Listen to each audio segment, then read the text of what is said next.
Hi! In front of me is REALME Narzo 60 and today I would like to show you how you can remove Google search bar from home screen. You need to begin by holding your search bar and waiting for Remove Widget pop-up to show. When it does, click on it and confirm your choice in this pop-up at the bottom. You can also hold your device's screen. Click on this red little icon at the top right corner of your search bar.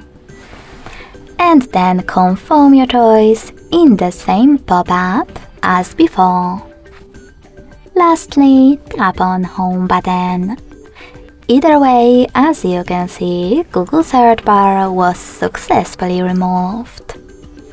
Thanks so much for watching. If you enjoyed this video, smash that like button, comment and subscribe.